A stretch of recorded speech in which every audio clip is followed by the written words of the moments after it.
From game shows and comedy to business and producing, Steve Harvey is one of the most recognizable Renaissance men in the country. We've been cracking up with him on Family Feud and waking up to his advice on the Steve Harvey Morning Show. A New York Times best-selling author and acclaimed producer and actor, and one of the original kings of comedy, Steve Harvey is a mogul in the entertainment world and a force for good. Tonight, we honor him for creating the Steve and Marjorie Harvey Foundation, an organization devoted to youth, educational enrichment, mentoring, and fostering the minds of future leaders. And if you follow him on Instagram like I do, you'll know that he's one of the best dressed folks around, hands down. And he's an avid golfer, as am I. So, Steve, I'm looking forward to getting around in when the world opens up. Please welcome Rabbi Shmuley, who will be presenting Steve Harvey with the Champion of Education Award. Hi, everyone. Tonight, at the 9th Annual Champions of Jewish Values International Awards Gala, it is my honor to present to Steve Harvey, the international celebrity, personality, game show host, comic, author, and so much more, with the Champion of Education Award for the absolutely vital programs that are run through the Steve and Marjorie Harvey Foundation. I want you all to know that this foundation has astonishingly reached over 6 million households. I need not impress upon you what the number 6 million means for us Jews. Look, we all know education doesn't open just one door. It opens 1,000 doors. We have to educate and encourage our youth in order to inspire the future generations. Education is the key component and consideration for ensuring the sustainability of our country and the global community.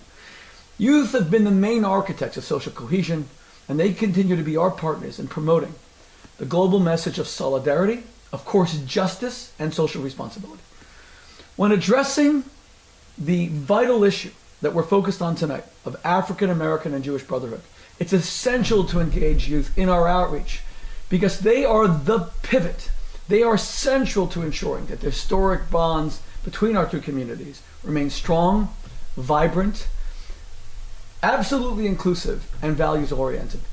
Lives extinguished by Nazi Germany and Hitler. And now Steve is reaching a similar number of people to recognize the image of God that's imprinted on each and every one of them, to develop their human potential, to give them opportunity, to tell them that they matter. It's God's work. And the Steve and Marjorie Harvey Foundation provides youth with the guidance and direction necessary for creating sustainable future and development. Even as a relationship counselor, reading your incredible book, Think Like a Man, Act Like a Woman, the international bestseller, watching you on Family Feud, and just seeing families come together with this all-important goal of defeating the other family, but working together and loving each other. Even in this easygoing, comedic atmosphere, there is so much substance, there is so much spirituality, there is so much of God's work. And it is therefore my honor to present to you to Mr. Steve Harvey, the Champion of Education at the 9th Annual Champions of Jewish Values International Awards Gala. This is presented by the World Values Network on the Jewish lunar date, the 6th of Adar 5781, and on the secular date of February 18th, 2021. Congratulations, Steve. And what do you think? Wow. Thank you for having me. It's so good seeing you again, my friend. First of all, it's such an honor for me. Always hope when things are happening to me like this, that my mother and father, who have passed on, is somewhere watching me, that their prayers were answered, that their little boy turned himself into something. I was very fortunate they were able to see some of my success early on before they passed. So I'm hoping that they got a front row seat watching this right now, because this is such an honor. It's not only an honor, but it's a privilege. Service to me is a privilege. It's what I'm made for. I say oftentimes, as I get awards or I stand in front of people to explain my success to them or my being, and I have a saying that I use all the time, and I say, my career is what you're paid for. but your calling is what you're made for. And I was made for my calling. My career, which has been absolutely wonderful to me. I mean, look, I'm an entertainer. I get the absolute sheer pleasure of doing something I've done for free the bulk of my life and managed to somehow trick these people into cutting me a check for it. I make people laugh and smile, and I try to put joy in people's hearts because laughter is great medicine. But at the end of the day, I found out what God was shaping me into, and it was to put this calling on my life. He's taken my fame and allowed me to do some wonderful things with it, the privilege to serve people. And so having this award as the champion of education, it means a lot to me. It means a lot to my foundation. It means a lot to my wife. It means a lot to my staff. And then coming from you and this organization, I mean, this is tremendous because I think we talked before about the need for us to be more unified and understand each other's plight. So having me here today is an honor and a privilege and such a great joy in my heart right now. Yeah, when you bring up the point, we were on TV and we were talking about the relationship between Christians, Jews, and Muslims. It's quite interesting because I just left the Middle East and I visited a place because in Abu Dhabi, they are making serious headway in bringing us all together. The head of Abu Dhabi has done some tremendous work in the Middle East to try to, over there, which I don't understand the situation. I don't claim to know, but they do. And to get involved with Palestinians and that situation over there. And I was just listening to them speak about it. And they created a place in Abu Dhabi where it's a multi-religious place where there's synagogues, churches, and mosques all in the same place.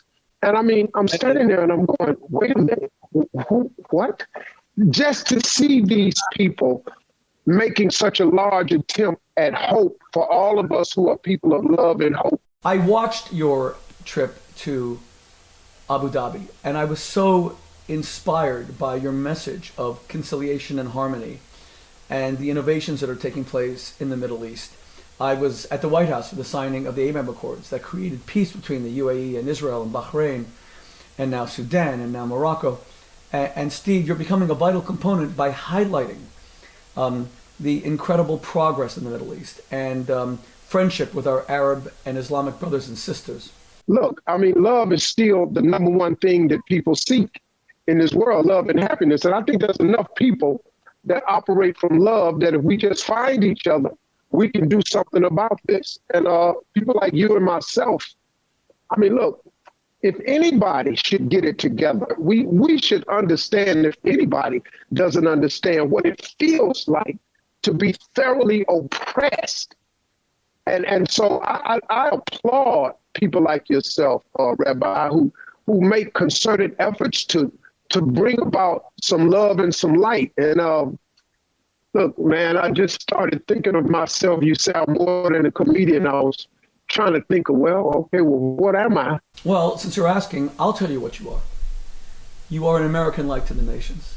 You are an international celebrity who takes American values, albeit through the all-important conduit of laughter and entertainment, so that people's defenses go down, so that you lift them up and make them joyous, especially while we're suffering from a global pandemic, and you make their hearts and their spirits open to your message. That's what you are, an American light to the nations, and I salute you for it. You say that you're only a comic and an entertainer. You're so much more than that. I was on your show. I was honored, to travel to Chicago and to be a guest on your show. That day, we talked about one of the most substantive things that I've ever discussed on daytime TV. We had a serious theological conversation about Judaism, Christianity, and Islam. And I remember you championing Islam, something I really appreciated, because so often we allow some of the worst actors who betray Islam to become de facto ambassadors of Islam, which was never true, because our Muslim brothers and sisters, for the most part, of course, are peace-loving. And we see it now with peace between Israel and the Gulf states, and God willing, it'll continue throughout all the Arab states. And I remember your hammering home that message. I think that laughter is such a common medicine for mankind. I don't know a person who doesn't like to laugh. I know some sour people in this world, of course, but the average person loves to find a way to laugh. And Family Feud has been a great branding tool for me. You know, I took Family Feud to Africa with the international rights, and I was told by everybody, it won't work, it won't work. I took it to South Africa. It's the #1 show on the continent. I am now talking to the United Arab Emirates about bringing Family Feud there. Because see, what people have to see Arab people and Islamic people in a different light to get rid of the propaganda that's been said about these people. If you go there, it's such a place of peace.